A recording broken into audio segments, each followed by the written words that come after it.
Finley to throw. Over the middle, intercepted. Wolfuk again. Wolfuk the other way at the 30, the 40. Wolfuk to midfield. Miles Wolfuk with the pick, the heels on the doorstep of an enormous victory. Williams is the running back next to Howe.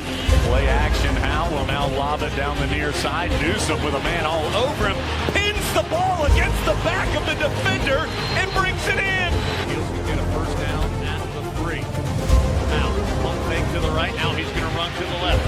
Howe at the 5, takes the shot. Pinballing off the chains for the touchdown. Howe showing the toughness for 6. Cardinals down 4, 35-31. May has the shotgun snap. Pressure coming. Rolls to the right. Throws to the end zone. Touchdown! Touchdown, Antoine Green! 16 seconds to go. No flag. Snapping it off the 8-yard line. May pulls it, tries to roll to the far side. Oh, now he's going to throw it and score! Christian May throws it to Paysor in the end zone for the touchdown. May throws it left hand. Was walking out on the run and threw it left-handed. Nard fields it at the 26. Heading to the far side. Theo at the 35. Theo, he's at the 50. No, he's not. Yes, he is. Theo into the Cajun for a touchdown. Are you kidding me?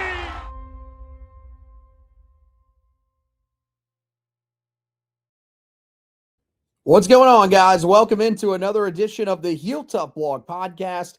It's your host, Anthony Pagnotta, here with you guys as always, coming at you on a Monday night, and it is the last recruiting edition of the podcast here, at least for this week. We will be turning our attention officially midweek to the 2026 roster and getting you ready with position previews. It will start with the quarterbacks. We'll tell you more about that later on in the show, but we wanted to get in as much information as we could with the 2027 class here on this edition of the podcast as we possibly could. Of course, got to talk tonight about the commitment of Theo Wilson on Friday. That was a huge one for Carolina, one that the Tar Heels really needed in this class, needed a headliner to go along with Braden Booth on that defensive side of the ball. It feels like they got that guy. So we'll break him down, what exactly Carolina is getting in the Armwood High School senior that is preparing for his final season at the prep level. And then we'll give you all the news and notes that we have in terms of the rest of the 2027 targets for the Tar Heels in this class as it stands right now.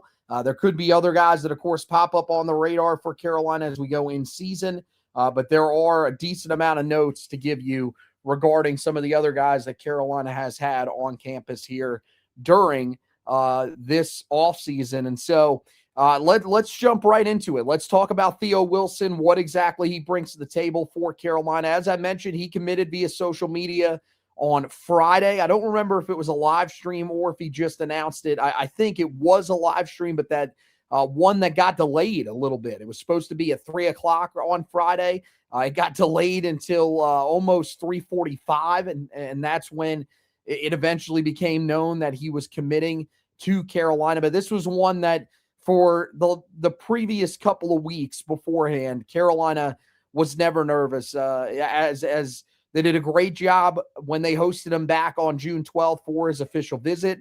They did everything that they needed to do, and so it made it pretty easy for him to commit to Carolina on the day of his announcement. He commits to Carolina over LSU, Louisville, and Virginia. Very interesting that he did take an official visit to LSU after it was originally thought that he wasn't going to take that visit to LSU. That was what closed out the month of June for him. And there were a lot of people at the time that were a little bit nervous about LSU maybe laying it all out there for him. You know, they didn't have many commits in this class at the linebacker position. That was a position that was a need coming into the offseason. And so there were a lot of people that thought they were really going to go all out. They were going to do a full court press And with the money that LSU has available to them, being in the SEC, there were some that worried that this might end up going their way, but that wasn't what happened.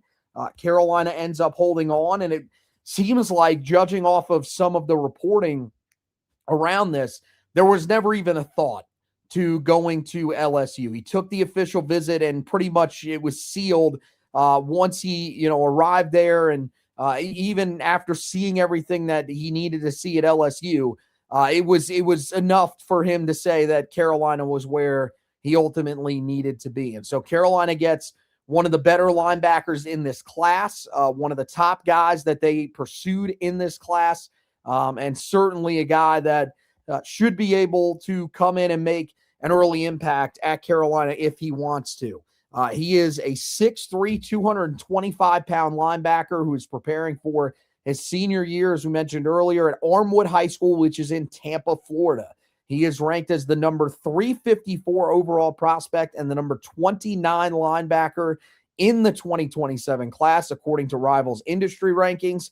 Last season, he finished with 96 total tackles, 34 tackles for loss, 13 sacks, 17 quarterback pressures, an interception, and 2 pass breakups. Also had 3 forced fumbles and 2 fumble recoveries. So a guy that has a nose for the football, but really shined when it came to getting into the backfield and making plays, putting pressure on quarterbacks when he would rush after the quarterback, whether it was on the edge or as a guy that was in an off-ball situation rushing through the middle of the defense. Simply put, this is a massive pickup for Carolina on the defensive side of the football. When you look at Braden Booth, I do like a lot of the things about him. If you go back to that edition of the podcast after he committed, I broke him down, and there were a lot of things to really like about what he brings to the table. We also told you that he's going to be a guy that has to come in, put a little bit of size on, and it's not necessarily a guarantee that he ever becomes something at this level, because we've seen this before from Carolina when it's come to undersized edge rushers, that sometimes it just doesn't ultimately work out for them because they have to go so far up in weight. Carolina is going to want to play guys probably in that 240, 250 range at the smallest as edge rushers. And so that's going to be a pretty steep curve for Braden Booth to navigate. When it comes to Theo Wilson, I think the size is where it needs to be to come in and immediately make an impact. There's some conflicting, stats on him in terms of measurements. He is a guy that, inside Carolina list him at that 6'3", 225 billing that we told you. That's what we're going to roll with, because inside Carolina does such a great job, it seems like, with getting these things accurate. But, his account on On3 and Rivals says that he's 6'2", 235 pounds. So either way, I think he's probably in pretty good shape to make an effect as an off-ball linebacker. I think he's going to be someone that can come in and immediately play at that size. I think the other thing that you really like is the versatility that he provides. He's a guy that you can line up on the edge and he can do some things for you. Basically played that position exclusively when he first got to the high school level. If you go back to his sophomore film, that was almost exclusively where he lined up, was on the edge. It wasn't until he got to his junior year that they started moving him a little bit off ball. And then this past year, he played a good amount off ball for Armwood High School. That's something that I think if you're looking for what to expect from him, when you go back and look at DQ Forkpa, who was in this past class for Carolina and is going to be an off-ball linebacker for them this year, that was kind of what we were hoping you were going to see from him. But he was a guy that played almost exclusively on the edge. I think Theo Wilson probably possesses a similar type of skills. I think he's someone that could succeed on the edge. Maybe you'd have to put a little bit of weight on him for him to succeed as a pure edge rusher. But he's a guy that I do think really, really shines as an off-ball linebacker. The thing that I really liked about him that stood out was the amazing speed and burst that he has that allows him to just fire into the backfield and make plays. And it also allows him to cover sideline to sideline. That's one of the main things that we talk about when it comes to off-ball linebackers. Can you cover from one side of the field to the other side of the field. That's when you've got someone that can be productive at that level. Yes, you love the downhill linebackers, the guys that are really just trying to get after it, get into the backfield and make plays, but you love those well-rounded linebackers. And I think that's exactly what you get in Theo Wilson. He does a great job of shedding blocks with the combination of speed and physicality, and he is really tough to stay in front of when he dips his shoulder. That's one thing when you talk about him as an edge rusher, when you talk about him rushing off the edge, something that Carolina can do a lot of with him, even if they're going to use him almost exclusively as an off-ball linebacker. When he dips that shoulder, it's incredibly difficult for offensive tackles to stay in front of him. And so that's going to allow him to get into the backfield and really put pressure on opposing quarterbacks, get into the backfield, drop running backs for short losses if they're blitzing him in certain situations. And I think with him, that's something that you can do a lot more of than you were able to do with previous linebackers. I think the fact that he's able to shed blocks as easily as he is, with that combination of, the speed is definitely one part of it, but he brings that level of physicality that you need to be able to shed those blocks. And so I think that is certainly something that will allow him to potentially be used as more of a blitzer in certain situations. Maybe they specialize him in that area when he first gets to Chapel Hill. I think that's certainly something that could earn him time on the field. The other thing that really sticks out to me about him is his football intelligence, which is very evident the minute that you throw on the film. He's a guy that, is very aware of what's going on the field, where he has to be, never really seems out of position. He reads screens very well.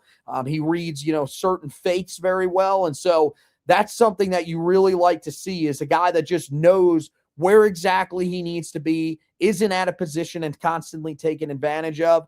I'm not saying that we've seen guys that have really done that at the linebacker position in recent years for Carolina, because it's really not true. That's been one of the positions that Carolina has really nailed for the most part over the last handful of years. Even last year, I thought there were moments during the season where Andrew Simpson looked like the guy that you were hoping to get. Even Kamori House early in the season looked like the guy that you were hoping to get. Last year was probably the worst linebacking core that you've had in the better part of a decade. And so that really shows you how good Carolina has been in that area. They've taken care of this area of the defense. It's really the other two areas of the defense, the other two position rooms defensively, where Carolina hasn't necessarily been as great, and they have to be better. But, this is another guy that I feel like, with what he brings to the table overall, and you get into what he is as a coverage linebacker as well, I think he is probably the best coverage linebacker that Carolina has in this class. That's really saying something, because you've got a guy who I think is going to be a hybrid linebacker / safety in Aaron Williams. I almost liked Theo Wilson a little bit better in coverage than him when I threw on the film and watched those two guys. Now, it's limited film. Aaron Williams has much more film of him in coverage, and maybe if I got more of a look at Williams, I would see he's more consistent in coverage. But what you see from Theo Wilson, I really like. I think this is an outstanding addition. I think he probably, in my mind, is the best player defensively that Carolina has in this class. And he's probably the guy that has the chance to make the biggest early impact. You look at the other positions that Carolina has brought in, some of the higher ranked guys. And edge rusher is certainly a position that they're going to need somebody. But I just think at the size that Booth is, a guy that, according to some websites, weighs under 220 pounds, he's probably not going to make an immediate impact at Carolina. He's going to have to put size on unless he's able to do that before his senior year at the high school level. Then he's probably going to be someone that has to do that when he gets to Chapel Hill. And so with that, wide receiver, Amari Patterson, a guy that Carolina brought in that we talked about on the last edition of the podcast. Maybe that's a guy that you're eyeing up, but that's a position that you are still going to have a lot of talent at in this class. Caden Robinson Vickers, I still believe that the guys that are there at defensive tackle will probably still be there. There'll be somebody that emerges from this year's class in the 2026 class that should be able to rotate in there for Carolina. Same thing with, Xavier Lewis being a guy that Carolina really likes. So Caden Robinson-Vickers, probably not a guy that has a massive effect this upcoming season. Theo Wilson is probably that guy. And I know that Carolina has some guys that they liked in this past year's class in Calvin Thomas and DQ Forkpa. And maybe those guys are really just that good where they don't allow a Theo Wilson to pass them over. But with the talent that Theo brings out of the high school level, at least what we've seen so far in his sophomore and junior seasons, I think this is going to be a guy that definitely fits. And, I mentioned earlier, I think I said it was his sophomore season. I'm getting confused because he's an upcoming senior. His freshman season was really the year where he was an edge rusher. The last 2 years, that sophomore and junior season, is really where he's been that off-ball linebacker and has made a name for himself. So I really like him. He's a guy that Carolina got in on late. Carolina did a really good job. I mean, and late, not as late as some of the other guys that they got in on, but certainly this was a guy that wasn't on the radar until late in the spring. Carolina did a great job bringing in a piece that I think really fits what they want to do. Is really, really talented, probably should be rated higher, and is certainly going to be one of those guys that we're going to be talking about here. I'm really excited about when it comes to this 2027 class when we circle back around on signing day. All right, you move to the other notes that we have for you here on this edition of the podcast. 4-star offensive tackle target Khalil Johnson. He has made his decision. He is heading to Georgia Tech. This was something that was in play for a long time here. A lot of people thought that there was a possibility that he would end up at LSU. That does not end up happening. Instead, he's a guy that ends up with a team that had been recruiting him very heavily for a long time, and was one of the first ones that was in on him, one of the first ones that got him on campus. And he's locked in now with Georgia Tech. And Alan Morgaridge, their offensive line coach, who apparently did a really good job of recruiting him. Look, this was a really, really big long shot, I think, for Carolina. I think that when you looked at it and you just saw that after the visit that he took to Georgia Tech, it was going to be an uphill climb for a lot of the teams that were trying to bring him in. I think LSU was really the only one that had a legitimate shot of actually overtaking what he saw, with Georgia Tech and how much they valued him. I don't think Carolina really stood a great shot at that. I think they were a team that was on the outside looking in. And once, he took his visit to campus, Carolina was still there. Credit to them. They did enough to at least keep their name in the running, to at least keep their name being talked about. But I don't think they were ever a serious threat to actually end up landing him. And so he goes to Georgia Tech. That means that all eyes are now on Kelsey Adams. And, one of the things that Tar Heel fans were hoping for is that if Khalil Johnson was to go somewhere else, it was going to be LSU, because that would mean that an option for Kelsey Adams was taken off the table.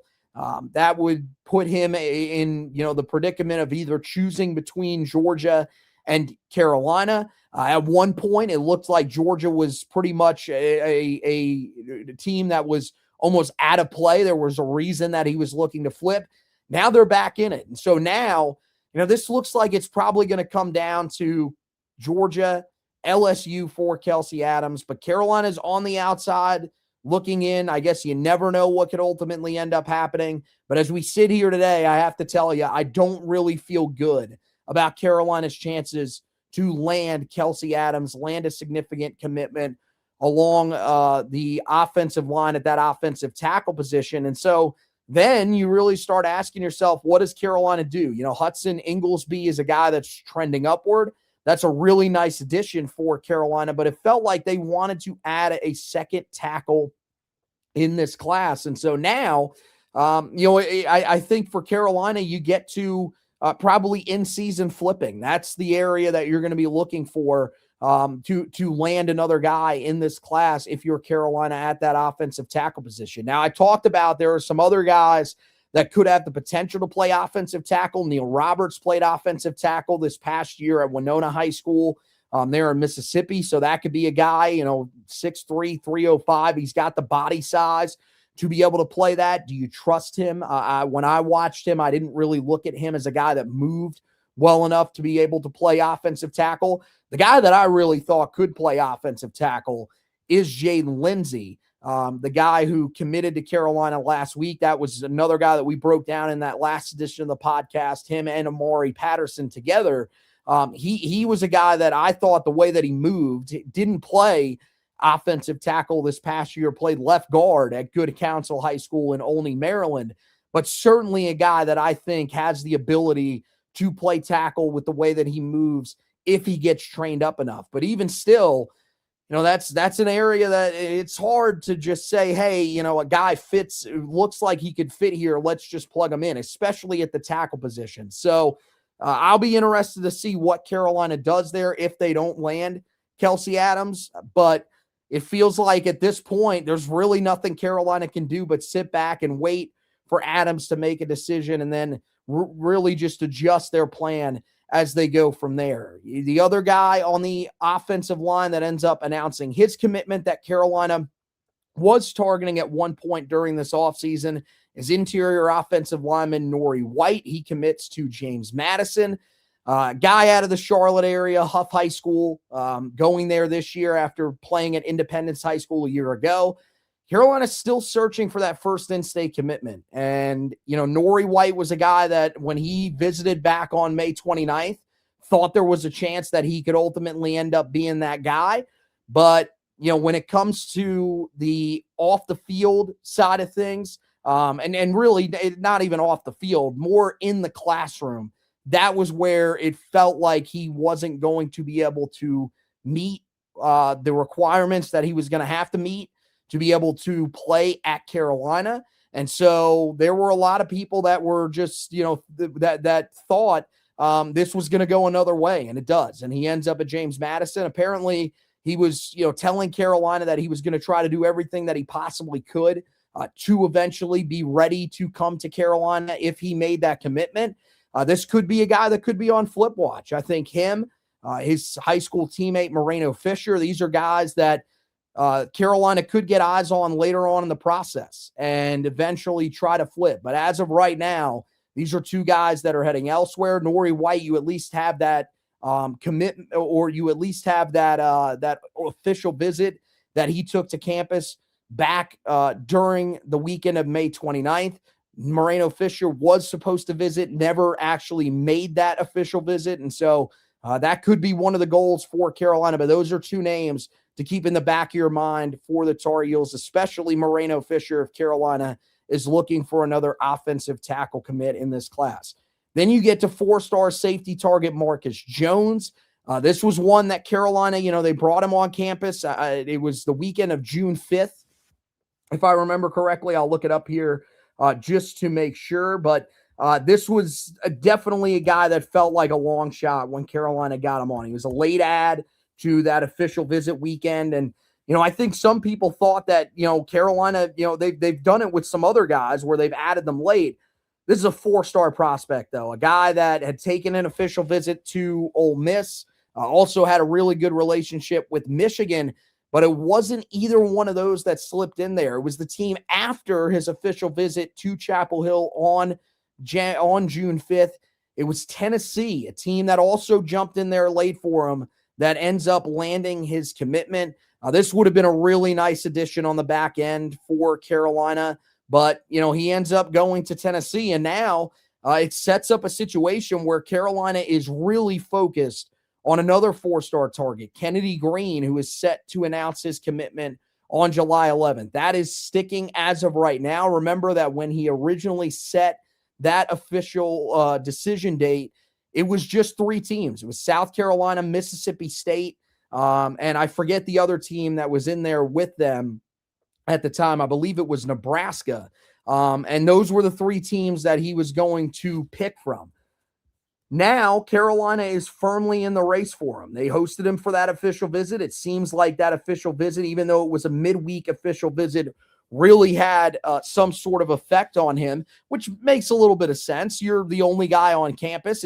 You're the one guy that the staff gets to focus on solely. And so they get to put a little more energy into you than they get to put into some of these other guys that come on the weekend when there's a whole group of guys on campus. There may be other guys that they prefer to focus on a little bit more. And so Kennedy Green got that sole focus when he was in Chapel Hill. We'll see if that's enough. This is a position that Carolina definitely needs somebody in this class because they are going to lose some guys at that position this year. You know, Coleman Bryson is going to graduate. That's certainly going to be, someone that they have to replace, whether or not that's a guy that contributes big time this year. I think he probably is, but regardless, he is going to be a guy that is going to contribute in some sort of fashion this season. And so with him being off the board after this season, I don't know if he's a guy that qualifies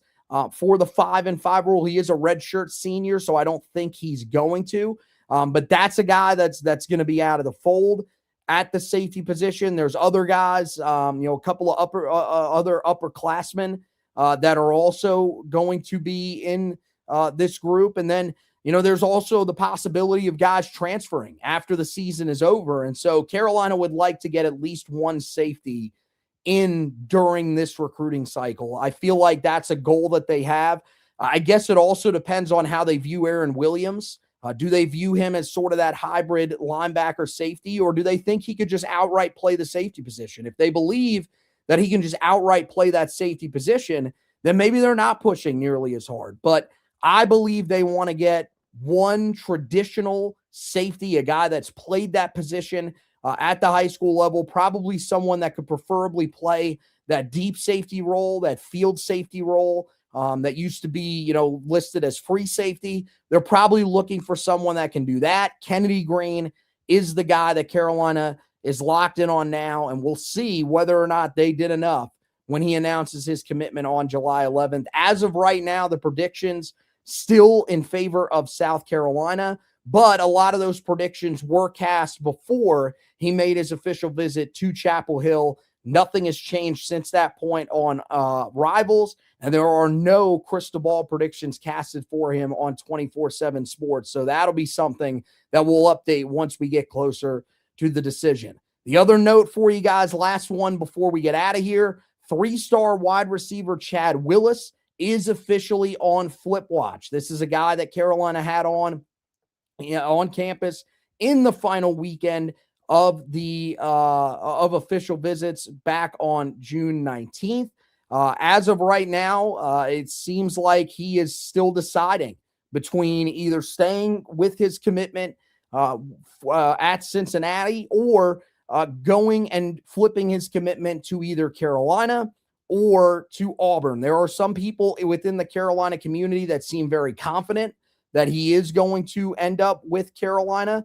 There was an article that was written the other day that officially put him on Flip Watch that was written by the guys over at Rivals. And so that tells you that there's something here. There's some buzz here that he is going to eventually end up flipping. It's just a matter of when that actually ends up happening. Greg Smith of Rivals was the one that wrote that. He didn't really give any sort of indication as to who has the advantage, just said that he took official visits to Auburn and Carolina. They also mentions that he's a guy that's slimmed down and got faster over the offseason, which is allowing him to rise on some of the recruiting boards. So this is somebody that right now, as a 3-star prospect, could be on the rise as well, could end up inside of that top 500 before the summer is said and done, and could become someone, in our mind at least, that is a blue chip prospect. That would be another nice addition, regardless of whether or not he gets into that top 500 for Carolina in that wide receiving core. They would love to have him. I think that's Carolina's goal, is for that to be their trio in this class, is what they already have in the form of Amari Patterson, a guy that can potentially play the slot, but provides some nice versatility all over. And then Anthony Williams, who's a guy who's probably going to play on the outside for you, and be that speed threat on the outside. They're hoping that a guy like Chad Willis can come in and kind of be that do-it-all type of receiver on the outside, get 3 guys in this recruiting class. And so we'll be monitoring all of that over on the website at HeelToughBlog.com. The other thing that we're going to be doing for you guys is monitoring the other guys that could be potentially announcing their decisions here in the near future.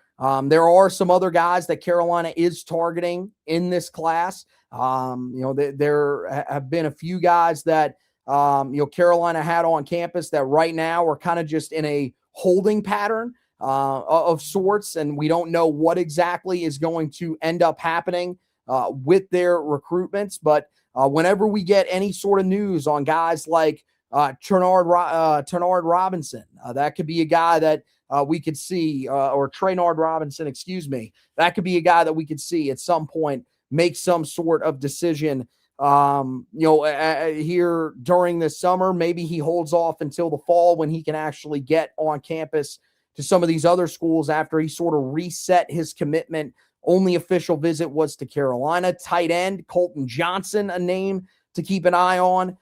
Seems like Carolina, Florida State, Purdue are the schools that are in the running for him. We mentioned Kelsey Adams is a guy that's going to have to make a decision here sooner rather than later as to what exactly he's going to do. William Bromlow, the Canadian prospect at the edge rusher position, Carolina hosted him the final weekend of official visits. Is that a guy that Carolina could also ultimately end up landing? And then Kennedy Green, that is going to be one of the guys that, Carolina is going to be focused on heavily here over the next handful of weeks. And so any news on any of those guys, we will have you covered on the website at HeelToughBlog.com. I did mention at the start of the show that we are going to get into position previews this week. One thing that's really exciting is that what we're going to end up doing is on the night we're going to do July 1st. That's going to be the first edition of the podcast that we're going to do in terms of position previews for this year. That is going to be on Wednesday. And so make sure that you guys are here for that edition of the podcast. That'll be our first look at the 2026 team here on the podcast side of things. It'll also be the day where you get your first look on the blog side of things as well. So the article will go up early in the day, sort of getting you ready for us later in the evening, where we will be talking about the quarterbacks for this year's Carolina team. You don't want to miss that edition of the podcast. Carolina, yes, we already know that they're going to be better at the quarterback position this year, judging off of some of the reviews coming out of spring practice. But we'll tell you who we ultimately feel like is going to emerge at that quarterback position and be the starter for Carolina when they get to Dublin. We'll also tell you if we think that starter makes it through the entire season. Those types of conversations coming up on the next edition of the podcast. And then from there, we will be diving into every other position room as we've done every other year, giving you a look at each of those rooms, telling you what we expect from each of those rooms, who emerges in certain battles, stuff like that. That will all be on tap over the course of the next month. That's going to be the goal, is to at least get through, get you up until August 1st, where the team, I think shortly before that, is going to report to camp for the fall. And they'll be, of course, going back a little bit earlier than some of the other teams because they will be playing in week 0 in Dublin against the TCU Horned Frogs. And so we'll have you covered, guys. It's going to be here sooner rather than later. We are a little under 2 months, exactly 2 months as of today. But of course, the month of June is just 30 days. So it is not that far away, guys, the start of the season for the North Carolina Tar Heels. And we are going to have you covered on all fronts when it comes to this season, a very important one for Bill Belichick and company, even though it is just year 2. So all of that stuff, as I mentioned, all the position previews are going to be on the website, HeelToughBlog.com. And the reason that you want to tune into the podcast is because I'm going to go a little more in depth on these guys on the podcast side of things. And Josh will be giving his opinion. He'll be back with us officially. We've had the solo podcast here doing the recruiting side of things. I handle recruiting by myself, but Josh is going to be here with us for all of the position previews. And of course, once we get into the season, he'll be there for all of those editions of the podcast as well. So you don't want to miss that. His triumphant return to the podcast on Wednesday night as we break down the quarterback position here in 2026 for Carolina. Also, make sure you head over to the website and check out the basketball coverage. Carolina still looking to add to their roster. They still have a scholarship that's available. I don't know if they're waiting for the guys that are ultimately going to be able to enter the transfer portal from Michigan. I don't know if that is going to be an avenue that Carolina is going to look to go. But Angelo Brizzi, the transfer from Buffalo, he came and went when he took his official visit to campus as a transfer last Monday. And so we're monitoring any other roster moves that Carolina makes here this offseason to add to their group. There will be another edition of the Four Corners podcast here probably soon, where we will be talking about some of the news and notes that are coming out of some of the practices that are already happening for Carolina, or not practices, the scrimmages that are already happening for Carolina, some of the summer scrimmages. And so there are news and notes that are coming out about that. We'll have to do a podcast edition on that. So make sure that you are locked in to all of these same channels that you are watching the Heel Tough Blog podcast on, because that is where we will have the Four Corners podcast whenever we do the next edition of the podcast. That means the Twitter page at Heel Tough Blog, the YouTube page, Heel Tough Blog. All you got to do is search it on the YouTube page and the Facebook page at Heel Tough Blog as well. When you go over to that YouTube page, if you could, guys, hit that subscribe button. Our goal is to try to get over 1,000 subscribers by the time that we get to the start of the season. That is a goal that we have set. It's up to you guys to help us be able to get there. We would greatly appreciate it if you could help us do that.